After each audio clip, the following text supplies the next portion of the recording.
내가 뭘 잘했지 뭐 마이크 여태까지 안 켜고 떠들었어. 안 나왔을 거야 여태까지. 응. 고생하세요. 네. 네, 무화시킨 거죠. 이거는 없음으로써의 무입니다. 무는 그래서 하느님이 누구신가? 순수 영체이고 단순하시고 그 존재하지 않으시나 존재하시는 하느님, 무한한 확장성을 가지고 그 하느님입니다. 우리가 하느님을 닮아간다? 어떻게 되어야 되는가? 그냥 자신을 낮추고 없애는 것만이 아니라 다른 사람들의 지평이 되어야 되는 것이 무인 거예요. 진짜 무라면. 다른 사람의 지평이 되지 않는 무는 자기 자신일 뿐입니다. 자기 자신밖에 안 드러나요. 그죠?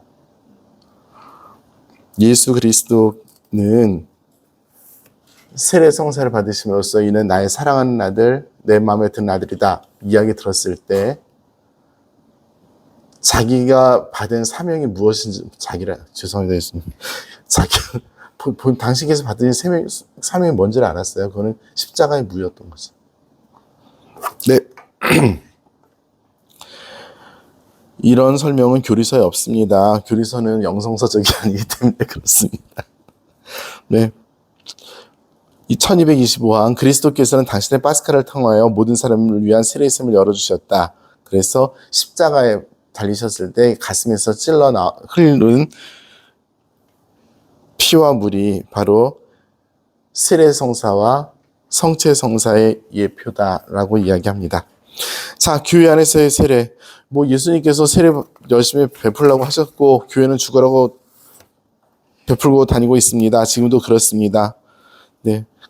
성경에 세례성사 주는 얘기가 한두 가지 나오는 거 아니니까 그렇다 치고요. 1228항. 세례는 물로 씻는 목욕으로서 이를 통해 불멸의 씨앗인 하나님의 말씀은 생명을 주는 효과를 낳습니다. 아우구스티노 성인은 세례에 대하여 이렇게 말합니다. 말씀이 물질적 요소와 결합되어 성사가 된다. 네, 우리 아우구스티노 성인 요즘에 우리 교황님께서 아우구스티노 수도의 출신이시라 비보시고 계십니다. 네. 네, 세례 성사는 어떻게 거행되는가? 네. 그리스도교 입문성사입니다. 거기 그 순서가 나와 있어요. 1229항. 사도시대 이후로 그리스도인이 되려면 여러 단계의 입교 과정을 거쳐야만 합니다. 이 과정은 빠르거나 느릴 수 있지만 몇 가지 필수적인 요소들 우리 성경분과 식구들 한번 눈여겨보세요. 말씀의 선포, 회개를 수용하는 복음의 수용, 신앙의 고백, 세례, 성령을 받음, 영성체들을 포함해야 했다 해서 이런 요소들이 이제 우리 세례성사 때 다 포함이 되잖아요. 지금은 멋지게 단계별로 이렇게 해서 받아들이는 예식의 성경을 수여하고 그다음에 이 사람들에게 예비신자 성유를 바르는 이런 몇 가지 단계로 나눠져 있지만 본질적인 요소는 그랬어요. 정말 이 사람들이 하나님을 믿을 거냐 신비교육을 시킨 다음에 신앙 고백을 하고 그다음에 이제 그런 과정들을 겪어냈죠. 1230년 이런 입교 과정은 시대와의 흐름과 상황에 따라 많은 변화를 겪어왔습니다. 초기 교회 입교는 오랜 예비 신자 교리 교육과 더불어 긴 과정을 겪었습니다. 이 예비 기간은 준비 단계를 전례적으로 구별하는 일련의 예비 예식을 거쳐 마침내 그리스도교 입문 성사들을 거행함으로써 그 절정에 이루었습니다. 옛날에 그 교리를 열심히 가르쳤나 보죠. 네. 예비신자 교리 교육 과정이 초대교회 때는 빨리 세례 주기 바빴어요. 그래서 제가 가끔 얘기하지만 사도신경만 외우면 그리고 믿고 고백하면 세례 주기도 하고 그랬던 시절이 있었는데 그와 반대로 신비교육을 철저하게 시키는 그래서 그리스도교 국가가 된 다음에 학교 교육, 공교육이 그런 역할을 담당하기도 했어요. 학교에서 교리를 가르쳐요. 그래서 선형성제 시키고 이런 것도 했었습니다. 전례에 대한 그 예식이 어떻게 변천되어 왔는지에 대한 설명이 조그만 글씨로 나와 있는데 그건 그냥 지나가기로 하겠습니다. 자, 1234항 성사 거행의 신비교육을 어떻게 할 것인가에 대한 이야기인데요. 그냥 어떤 거를 하라는 정도로만 이해하시면 될 것 같아요. 1235항에서 제일 먼저 신비교육의 첫 번째는 뭐냐면 성호 긋는 거랍니다.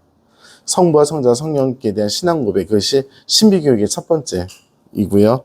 1236항에는 성경 가리키는 것, 말씀에 대한 것들, 말씀 안에서 그 성사, 그 예수님을 받아들이는, 신앙을 받아들이는 것입니다. 그리고 세례는 1237항, 그래서 구마기도 하는 얘기. 구마기도는 굉장히 그 중요한 요소예요. 구마기도 자체가 하나의 준성사로서 독립돼서 실행되기도 하는데, 우리가 그 구마기도를 하면서 이 대상자에게서 악을 쫓아내는 기도를 하게 되죠.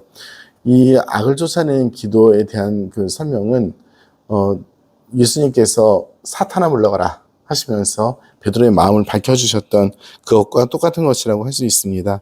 그래서 사람이 뭐 그 기도 하나로 완전히 회개하고 악에서 벗어나고 이런 것은 아니지만 결단하는 것은 되게 중요한 거죠. 그래서 결단의 기도들입니다. 그리고 분명하게 약속을 받아서 해야 돼요. 분명히 다른 어떤 악들과 결합하지 않도록.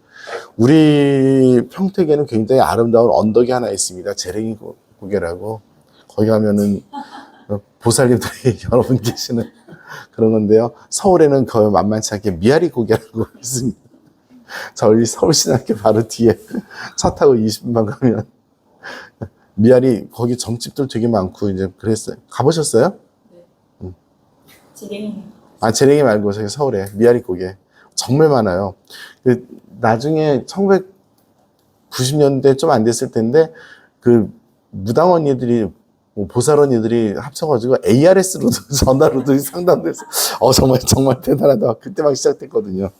요즘은 다 전화로 해가지고 무슨 뭐 하잖아요. 네, 과학화되고 있습니다. 미신이. 네, 드리고 싶은 얘기는 뭐냐면 우리 신자들 뭐 고해성사 때에도 그 재랭이고개 다녀오신 얘기를 많이 하세요. 불안하니까 자기 얘기도 그렇고 남 얘기도 그런데 심신에 아주 그 편안함을 주시는 경우도 있나 봐. 그리고 별자리 뭐예요? 요즘 애들은 다 알더라. 자기 별자리. 우리 띠 알듯이 요즘 애들 별자리를 다 알더라고. 별자리 다 아세요? 모르시는 분. 알려줄까? 네. 응, 알려줄게. 내가 찾았어. 네. 우연을 갖다가 이상하게 필연을 만들면 안 돼요. 무당집에 갔다 온 분들 이렇게 볼 때마다 참 안타까움이 있어요. 그 행동에 대한 안타까움이 아니라 자기 삶에 대해서 믿지 못하는 것에 대한 안타까움이죠. 경주에 가면은요, 저기, 문무왕이죠? 문무왕 묘지가 있어요. 바닥 속에 있는, 아시죠? 그 앞에 무당님들이 많이 계시더라고요. 근데, 비닐하우스 조그맣게 이렇게 서놓고, 굿하는 방들을 쫙 해놓고 임대를 하는 거야. 그래서 무당 언니들이 와서 밤에 거기서 임대된 데서, 받으신 그거에서 굿을 해. 오반장이 계속 시끄러워요. 그 지역이 일대가. 그래가지고 그런 비닐하우스들이 굉장히 많이 있는데, 얼마 전에 경주에서 놀라운 걸 봤어. 횟집인데, 회 팝니다. 방생용 물고기 팝니다. 같은 집에서. 그래서 그 집 이렇게 쳐다보다가 도대체 저 집은 뭐 하는 집인가. 네. 신앙이 굳건하기 위해선 타협하지 말아야 되는 것들이 있어요. 자, 세례수는 성령 성원 기도로 축성됩니다. 네. 그 다음에 1239항 세례는 물로 붓는 것입니다. 그 안에서 삼위일체 하나님의 이름으로 세례를 주는 것이고요. 자, 1240항 그냥 보세요. 이 설명이 더 나을 것 같아요.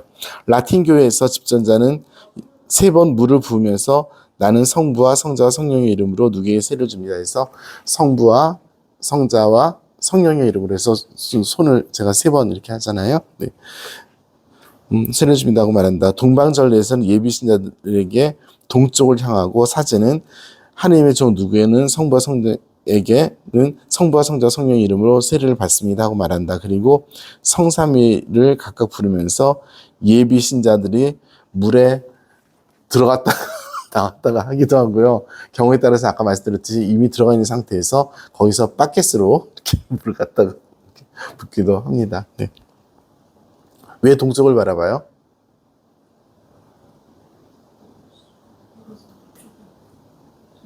동력이 해 뜰 때 하느님 날라시고 아니죠.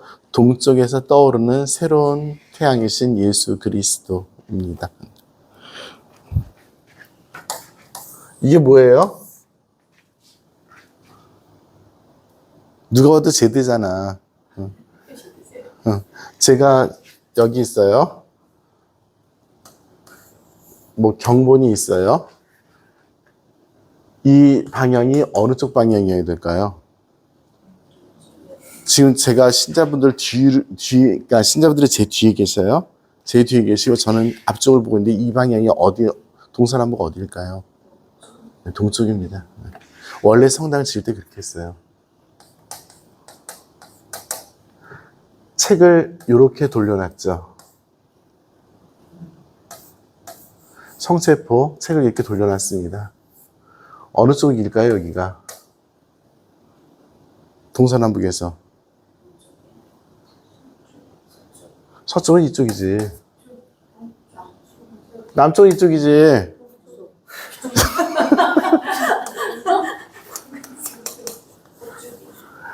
로마를 중심으로 해서 북쪽은 게르만 사람들이 살고 있었고 아직 신자들이 없었던 곳이에요. 그래서 동쪽을 바라보면서 북쪽으로 돌리다 보니까 그래서 선교를 생각하면서 책을 이렇게 돌렸던 전통도 있어요. 그러니까 제가 지금 말씀드린 것은 이건 그냥 지역교회 짧은 전통들이에요. 그래서 우리가 뭘 하나 할 때마다 다 뜻을 가지고 행동들을 해왔어요. 근데 이런 버전이 수천 가지, 수만 가지니까 이렇게 해야 됩니다. 이렇게 책 돌려야 됩니다. 지금 요즘에 말이 안 통하겠죠. 그렇죠? 저만 해도 이렇게. 왜냐면 돌리다 보니까 내가 계속 이렇게 이쪽만 사람 신자분들이 이쪽만 바라보게 되는 거라. 그래가지고 바로 놓고 하고 그렇죠. 네. 우리 교회 디테일한 규정들 되게 많아요. 그런 거 하나하나에 목숨 걸기 시작하면 인생살이 허접해집니다. 네. 네, 그래서 성부와 성자와 성령의 이름으로 세례를 주는 것. 그다음에 1242랑 도유입니다. 1242장 동방교회 전례에서 세례 후에 기름 바름 도유의 성사, 견진성사를 바로 합니다. 로마 전례에서 이 도유는 주교의 2번째 도유, 곧 견진성사를 예고한다. 그래서 축성성회를 받을 때 견진성사를 예고하는 거죠. 이 성사는 세례의 도유를 견고하고 완전하게 합니다. 그래서 동방전교에서는 이미 그 동방전통에서는 세례받은 다음에 축성성회를 받은 것이 사실상의 견진성사이고요. 우리는 축성성회를 세례 때 바름으로써 다음 견진성사를 준비하는 그런 예식을 하게 되는 거죠. 자, 1244 흰 옷을 입습니다. 뭐 깨끗한 마음이죠. 그래서 깨끗한 존재의 그 품위를 드러내는 것입니다. 첫영성체, 우리 어저께 했죠. 하느님의 자녀가 되어 혼인 예복을 입은 새 교우는 어린 양이 혼인잔치에 초대받았으며 새 생명의 양식인 그리스도의 성체와 성혈을 받아 모십니다. 그래서 천연성체를 적당한 나이에 특별히 교회법의 규정에 따르면 이것이 성체임을 알아들을 수 있는 적당한 나이에 천연성체를 시키도록 규정하고 있고요. 우리나라에서는 초등학교 3학년 나이를 기준으로 해서 천연성체를 하고 있습니다. 그 1244장 밑에서 3번째 줄에 분별력 거기다 써놓으시길 잘 믿어주세요. 가장 중요한 것은 분별력입니다. 성체가 성체인 줄 알아야 돼요.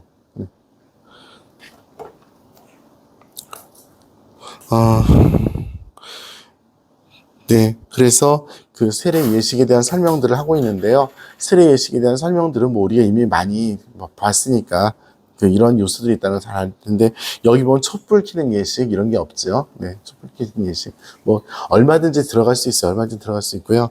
흰 옷을 입는 거에 대해서 하나 그냥 설명을 드릴게요. 옛날에 어느 지역 교회에서는, 일부 지역 교회에서는 세례를 언제 주냐면 부활 대축일에 주죠. 항상 부활 대축일에 세례를 줍니다. 유일하게 세례를 줄 수 있는 날이 그날이었던 시절이 있어요. 예수님의 부활, 그냥 세례 성사를 받고 나서 흰 옷을 입어요. 세례 받은 사람들 흰 옷을 입고 한 일주일 동안 그 흰 옷을 입고 지냅니다. 세례 받았다는 걸 동네 사람들이 다 아는 거죠, 이제.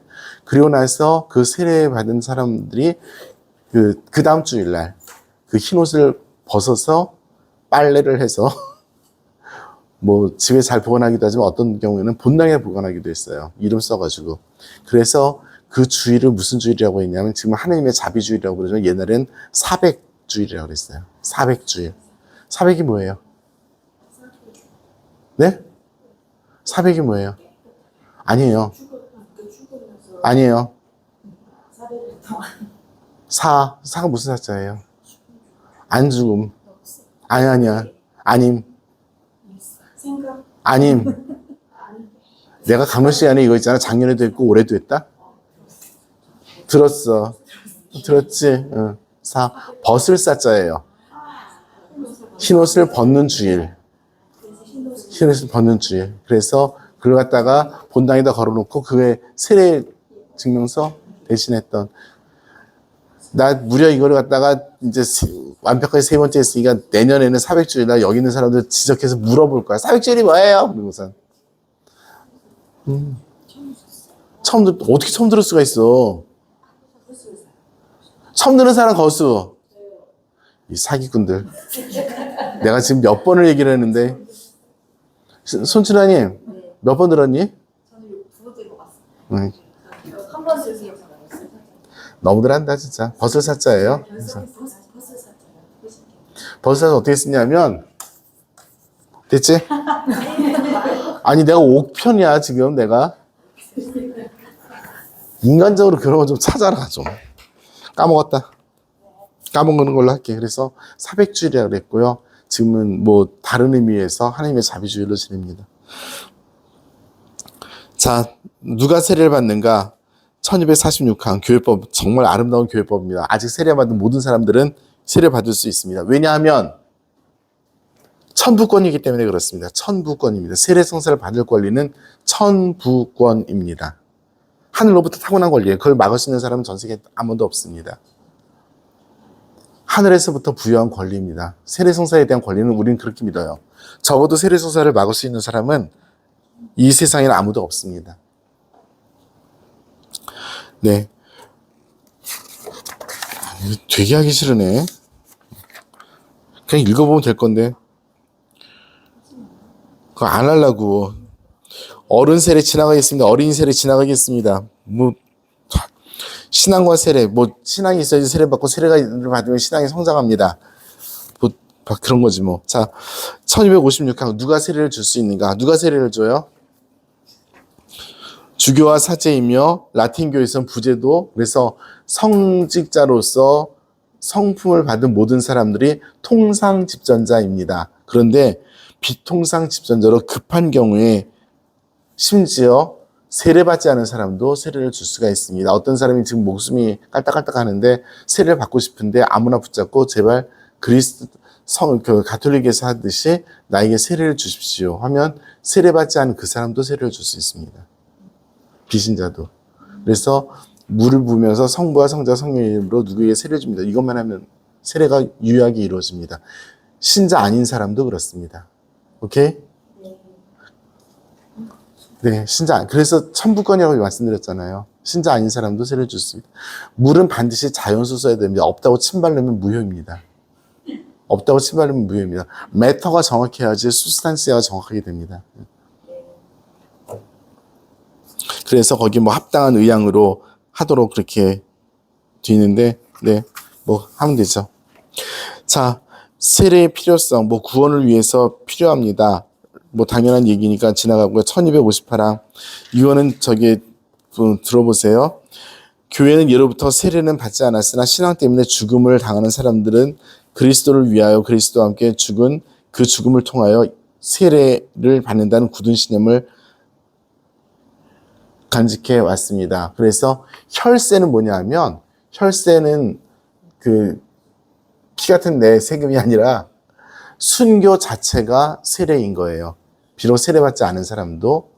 화세는 뭐냐 하면 내가 세례를 정말 받고 싶은 상태에서 죽은 사람도 세례 성사를 받았다고 우리는 믿어요. 도저히 세례를 받을 수 없는 상태에서 세례를 열망하다 죽은 사람도 세례를 받은 것으로. 그래서 혈세는 순교, 화세는 원의입니다. 네, 1259강 세례받기 전에 죽은 예비신자들의 경우 죄에 대한 회개와 사랑을 동반한 세례를 받고자 하는 그들의 분명한 원인은 성사를 통하여 세례받을 수 없었던 구원을 보장해 줍니다. 그러니까 지금 우리 예비신자들에게 우리 선교국가 식구들이 알려주어야 될 것 중에 하나가 이 부분이에요.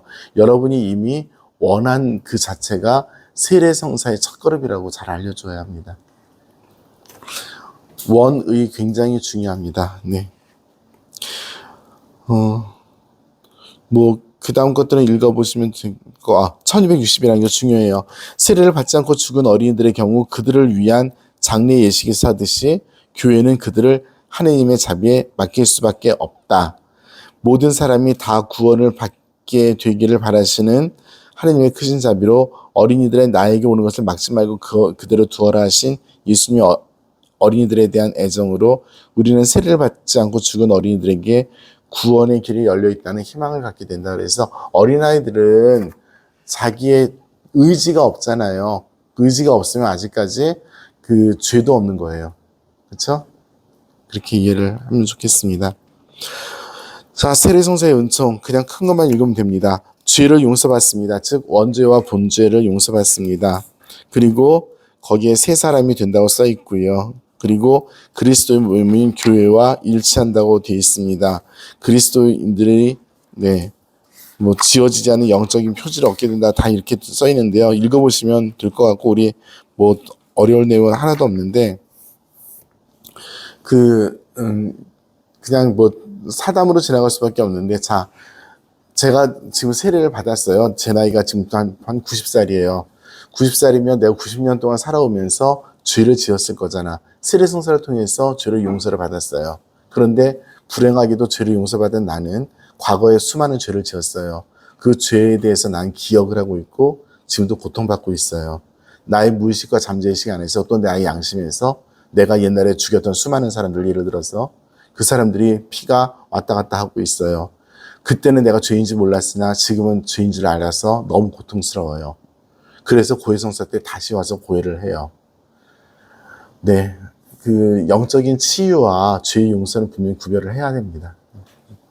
그런데 고해성사라든지 상담이라든지 이런 걸 통해서 자신의 어둠을 드러내는 것은 굉장히 도움이 되는 일이긴 하지만 성사적으로 보면 또다시 고해할 필요는 없는 거죠. 그렇죠?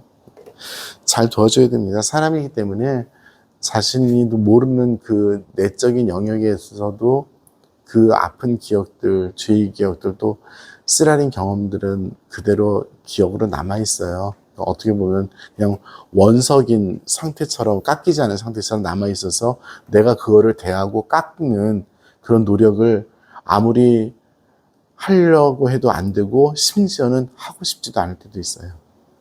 무섭잖아. 무서워요.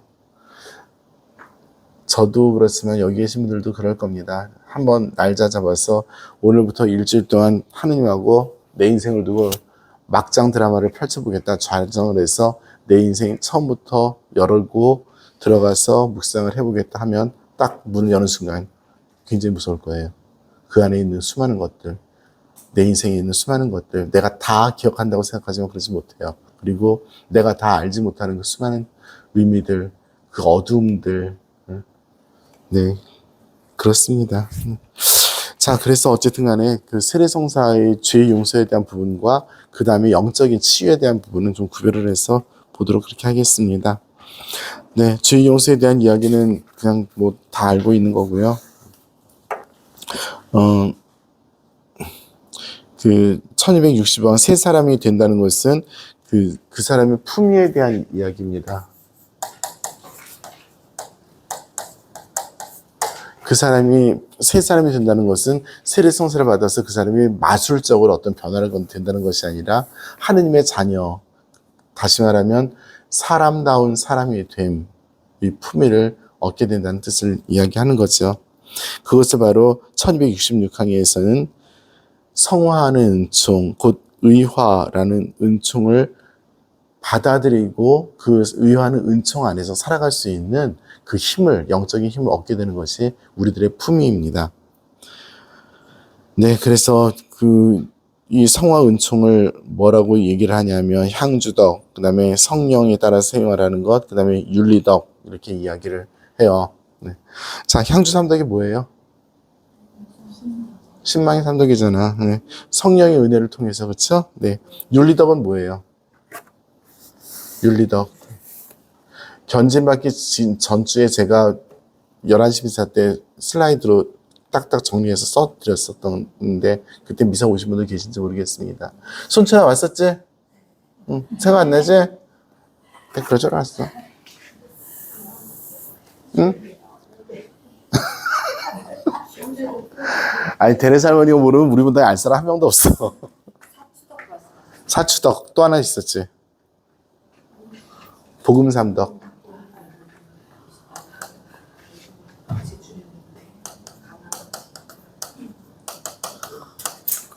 향주삼덕 지금 빼고 이거는 저기 신덕이에요. 그러니까 하나님께 대한 덕이라 초성적인 덕이에요. 그다음에 윤리덕은 거기 저 윤리덕에 하면서 얘기 안 했어요. 그렇게 되면 너무 복잡할 것 같아서. 복음삼덕, 그 다음에 사추덕. 복음삼덕이 뭐예요? 가난, 정결, 순명. 네. 사추덕, 용덕, 절덕, 지덕,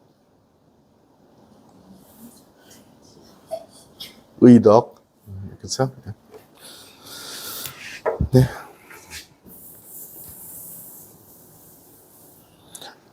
질문할까요? 십계명이 윤리적인 덕목이에요? 영적인 덕목이에요? 십계명의 규정들이 영적인 덕목들을 규정하는 거예요? 윤리적인 덕목들을 규정하는 거예요? 윤리?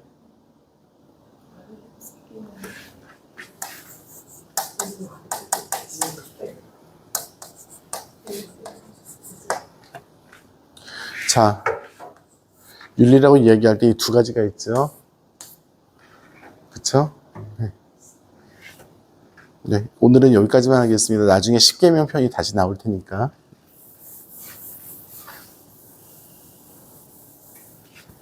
우리가 굉장히 잘 알아들어야 될 게, 내가 거룩한 행동을 하면 내가 거룩해져요?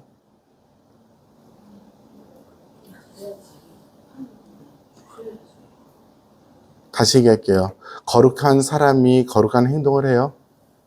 거룩한 사람들이어야 거룩한 행동을 해요? 거룩한 사람이라고 표현되지 않은 사람은 거룩한 행동을 할 수 없을까요? 네, 좋습니다. 저 지금 초등학교 1학년한테 하는 질문하고 있는 거예요. 그래서 되게 유치하고 되게 한심한 질문이며 되게 하면 안 되는 질문들을 지금 하고 있으니까 아무렇게나 대답해도 다 답이에요. 그렇죠? 드리고 싶은 얘기는 뭐냐면 우리 그리스도교의 윤리는 영적인 덕이면서 윤리적인 덕이에요. 그것은 이것은 윤리다 아니면 영성적인 덕이다 이렇게 구별해서 이야기를 할 수 있는 것이 아니고요. 예를 들어서 내가 가난을 실천한다 라고 얘기했을 때 그 가난이 가지는 영적인 의미가 있어요. 그러면서 그러니까 청빈을 살아가는 방법들이 있어요.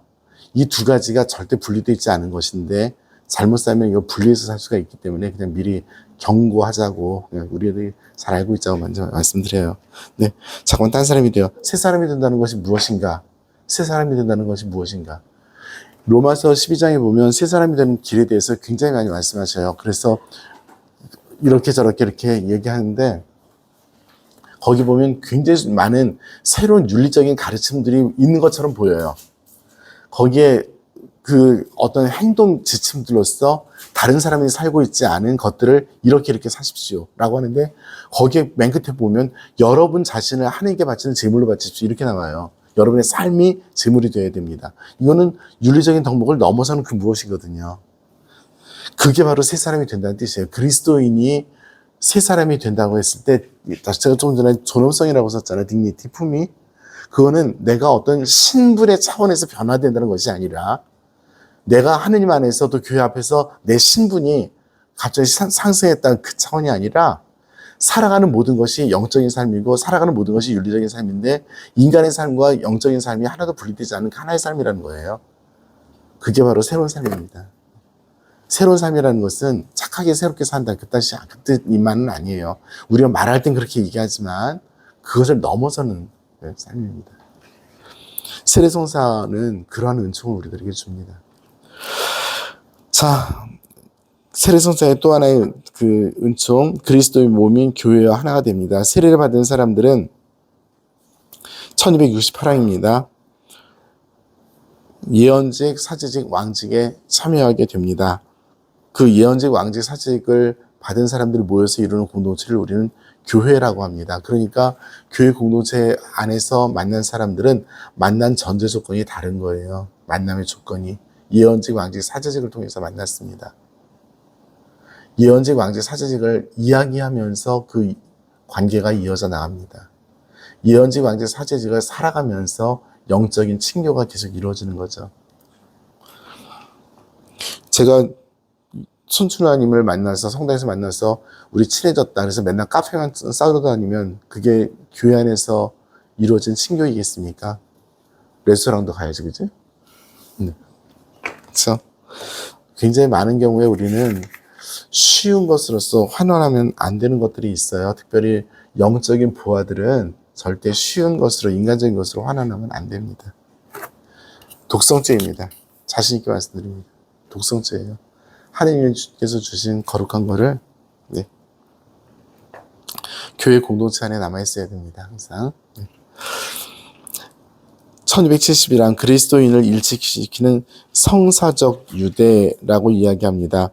그 1270이란 밑에서 두 번째 줄, 세례는 세례를 통하여 태로 태어난 모든 사람을 묶어주는 일치의 성사적 끈이다 라고 해서, 세례 성사로 하나가 된 사람들은 교회 안에서 서로 일치된 삶을 살아갑니다. 이것이 성사적인 유대입니다. 제가 조금 전에 말씀드렸던 그것과 맥을 같이 하는 거죠. 좋은 일 많이 하면서 살면 돼요. 좋은 일 많이 하고 서로 영적인 얘기 많이 하고 그러면 좋겠습니다. 지워지지 않는 영적 표지가 인호에 대한 설명이에요. 인호는 하나님께서 도장 찍는 거라고 말씀을 드렸고요. 그 도장을 언제 찍냐면 축성성이요. 인호를 받는다는 얘기를 드렸습니다. 1273 주님의 인호는 성령께서 속량의 날을 위하여 우리에게 찍어 놓으신 표지이다. 과연 세례는 영원한 생명의 보증입니다. 그러니까 도장 찍힌 사람들은 하느님께서 영원한 생명을 주시기로 멀리서도 보시는 그 사람들입니다. 오랜만에 지복직관이라는 단어가 밑에서 두 번째 줄에 나오네요. 지복직관 기억나시죠? 네, 세례성사에 대한 이야기, 간추림입니다. 지금 몇 시예요? 34분. 네. 자, 간추림은 읽을게요. 1275강 그리스도 임무는 세 가지 성사가 합하여 이루어진다. 이는 새 삶의 시작인 세례성사, 새 삶을 견고하게 하는 견진성사. 견진이라는 말을 한자로 어떻게 쓰는지 아세요? 네. 견과류 할 때 네. 딱딱하게 하는. 그래서, 영어로,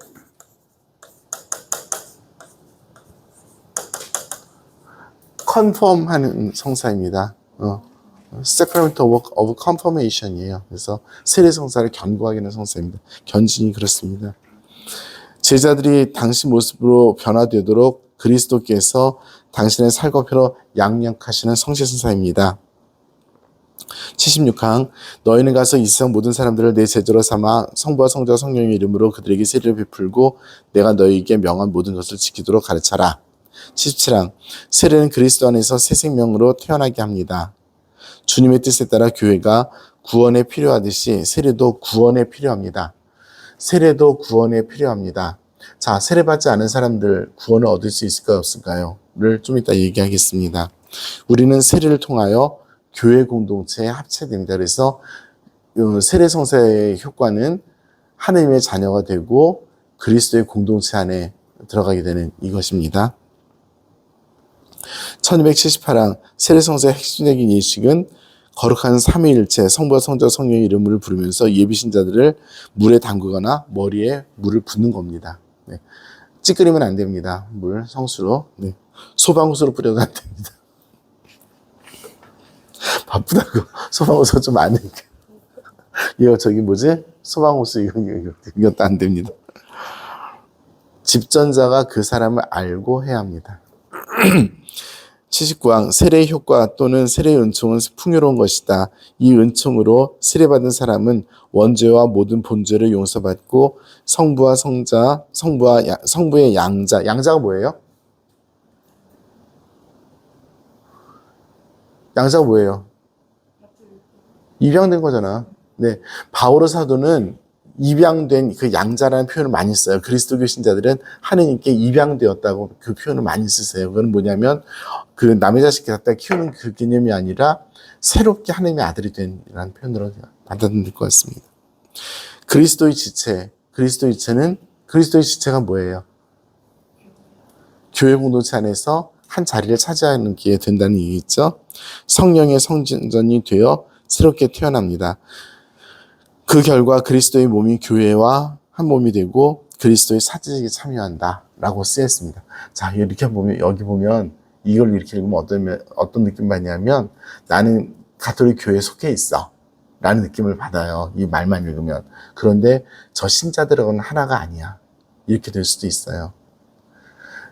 교회에 속해 있다는 것은 교회의 신비 그리고 교회 안에 계신 예수님 그리고 교회의 신자들과 함께 살아간다는 것이지 어떤 하나도 없으면 안 돼요. 신자들하고 잘 지내야 됩니다.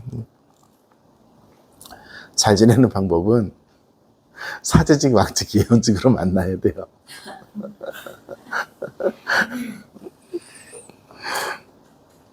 어떤 그 덕목으로서 이 얘기를 하면 굉장히 필요한 덕목들이 많이 있죠. 정말 신자답게 잘 만나기 위해서. 네.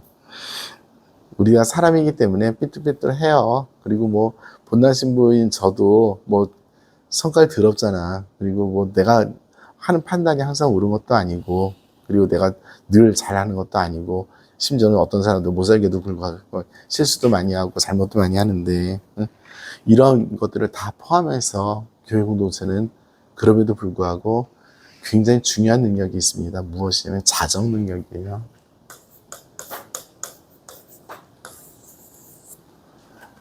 성령에 의해서 정화되는 능력이 교회에 있습니다. 이 능력은 정말 위대한 능력입니다. 교회 역사 2000년 동안 우리가 수많은 잘못을 했어요. 하지만 그 시기가 지났을 때 그것은 잘못했다고 인정할 수 있었던 그 능력이 바로 성령께서 주시는 자정의 능력이에요. 이거를 갖다 포기한 사람은 진짜 생활을 못합니다. 나는 내가 하느님이야 돼 이렇게 되니까.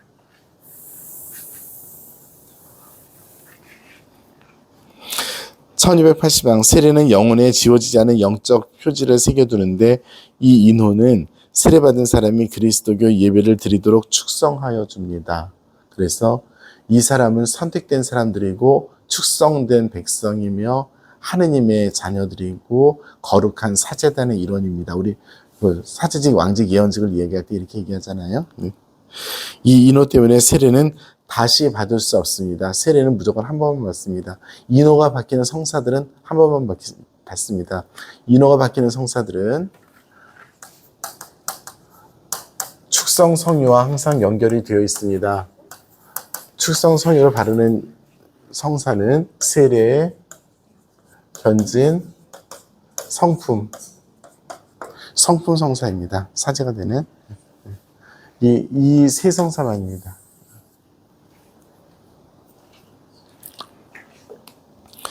(1281항) 신앙 때문에 죽임을 당한 사람들과 예비신자들 그리고 교회를 모르지만 진실한 마음으로 하느님을 찾고 찾고 하나님의 뜻을 은총의 영향 아래에서 실천하려고 노력하는 사람은 세례를 받지 않아도 구원받을 수 있다입니다. 89항 교회 헌장 16항이라고 쓰여 있습니다. 교회 헌장 16항 누가 좀 펴줄래요? 인터넷에서? 교회 헌장 16항 되게 중요합니다.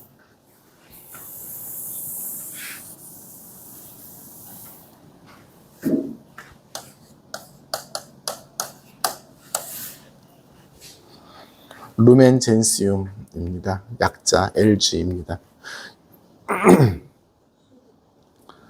찾으셨어요?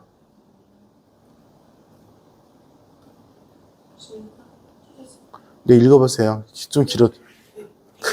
겉으로 복음을 아직 받아들이지 않은 사람들도 여러 가지 이유로 하나님의 백성과 관련되어 있다. 읽으세요. 먼저 계약과 약속이 주어졌던 저 백성이 참으로 그렇다. 이스라엘 사람들이에요. 인성으로 말하면 그리스도께서 그 백성에게서 태어나셨으며 선택에 따라 보면 그 백성은 조상 덕택으로 하느님의 가장 큰 사랑을 받았다.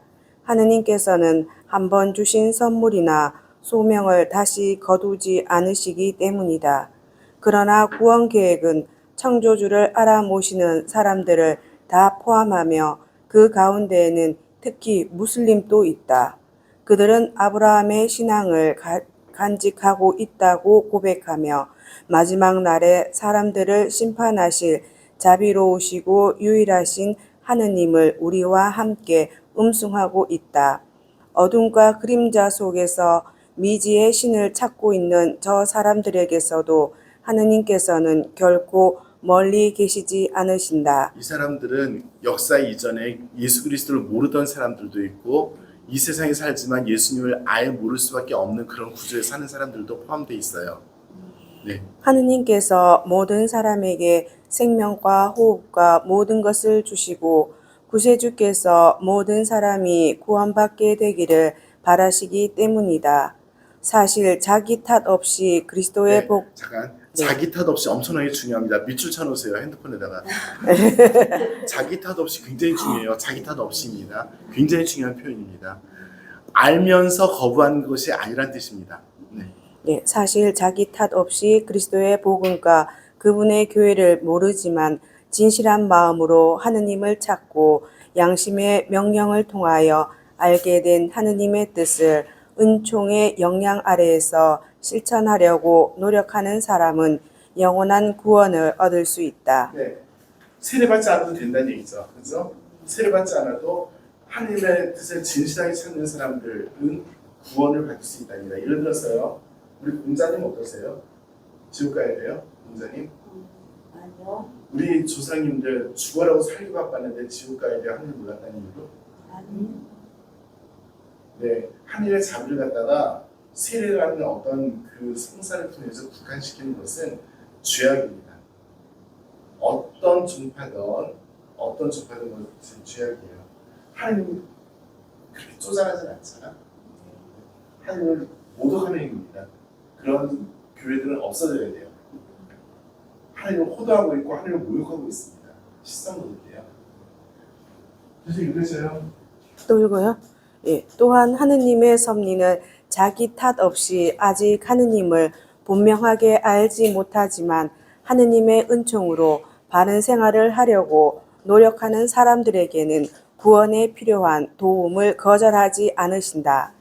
사실 그들이 지닌 좋은 것, 참된 것은 무엇이든지 다 교회는 복음의 준비로 여기며 모든 사람이 마침내 생명을 얻도록 빛을 비추시는 분께서 주신 것이라고 생각한다.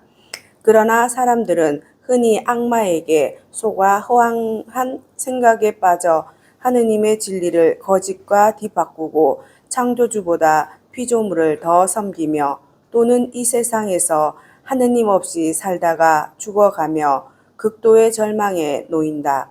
그러므로 하느님의 영광과 이 모든 사람의 구원을 증진하고자 교회는 모든 피조물에게 복음을 선포하여라 하신 주님의 명령을 기억하고 선교 촉진에 진력하고 있다. 진력. 전력이나 그놈이 지고. 네, 감사합니다. 제가 지금 이거 써놓은 이 라틴은 엑스트라 에클레시아 눌라 살로스 에스트 무슨 뜻이냐면 교회 밖에는 구원이 없다라는 뜻입니다.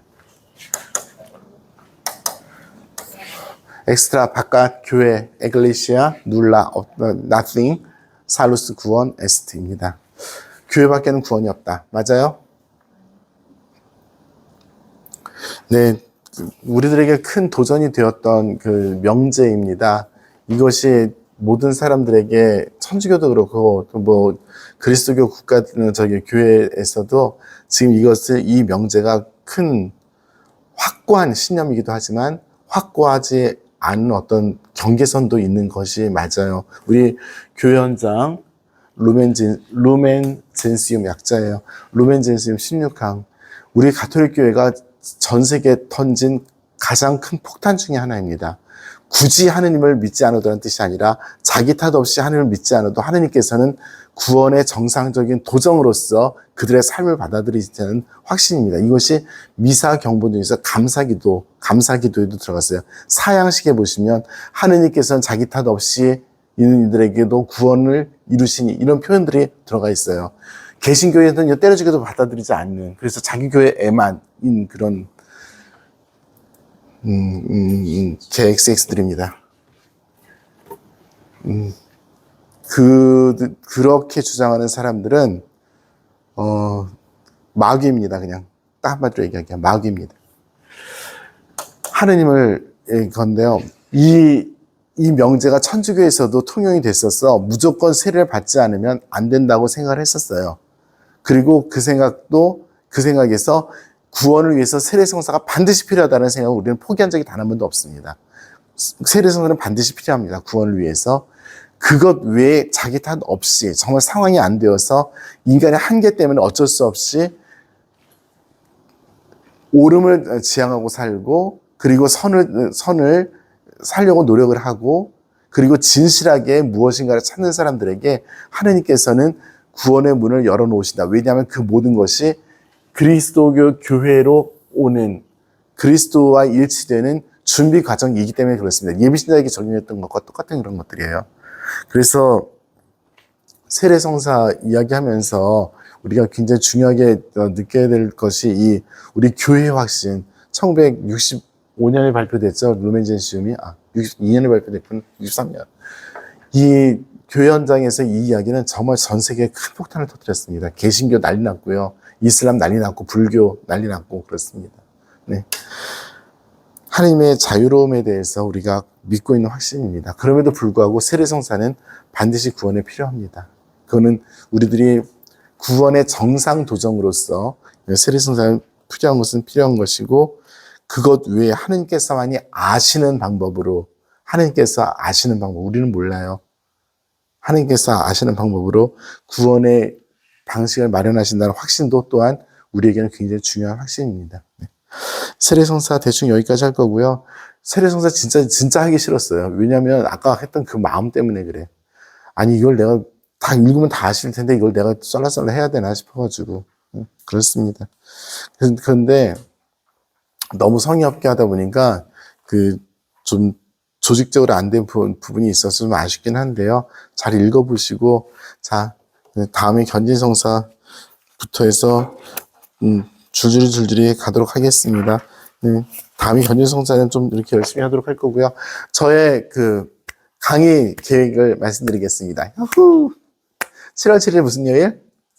월요일. 7월 7일. 월요일. 심지어 무슨 요일이라고 물어봤어. 오늘 재원절이 왜 넣어? 월요일. 네. 강의가 있다 없다? 없다. 왜 없다? 그냥 없으니까. 그렇죠. 네. 정답. 아우, 똑똑해. 네. 그날은 제가 어머님과 손잡고 태안반도에 가 있을 예정입니다. 같이 가실 분? 네. 장지동 식구들하고 갈 거예요. 네. 7월 14일은 무슨 요일? 월요일. 네. 강의가 있다 없다? 없다. 왜 없다? 여행 간다. 신부님 놀러 갑니다. 네, 저희 동창 신부들하고 페낭신학교, 김대원 신부님께서 공부하셨던 페낭신학교 성지순례 갑니다. 아니, 말레이시아입니다. 7월 21일 무슨 요일? 월요일. 강의가 있다 없다? 있다. 있다. 아, 좋아요. 7월 28일 무슨 요일? 월요일. 마지막 주 월요일. 네. 강의 있다, 없다? 있다. 네. 네, 그렇습니다. 그래서 7월 달에는 제가 미리 말씀을 드리고요. 이제 두 번을 제가 못할 것 같아요. 그래서, 페낭신학교 지금 굉장히 기대 많이 하고 있습니다. 김대건 신부님께서 유학을 갔던 그 신학교고요. 말레이시아가 회교 국가잖아요. 그래서 조금, 한데, 뭐, 박해를 하거나 그러진 않아요. 그래서 말레이시아에도 뭐, 성지순례 성당들 되게 많이 있고 그런데, 어쨌든 저희 동창들이 이번에 그렇게 결정을 해서 작년부터 결정을 해서 추진을 하고 있고요. 그래서 잘 다녀오도록 그렇게 해서 프로그램은 그렇습니다. 6월 30일은 무슨 요일? 월요일. 네, 무슨 축일?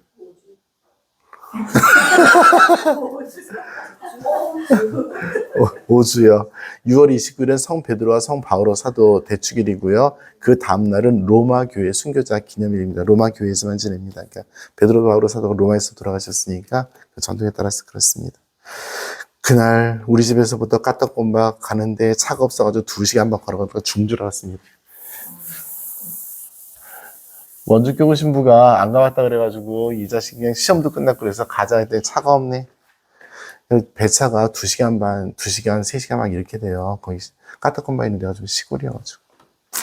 그랬습니다. 네. 대충 마치죠. 네.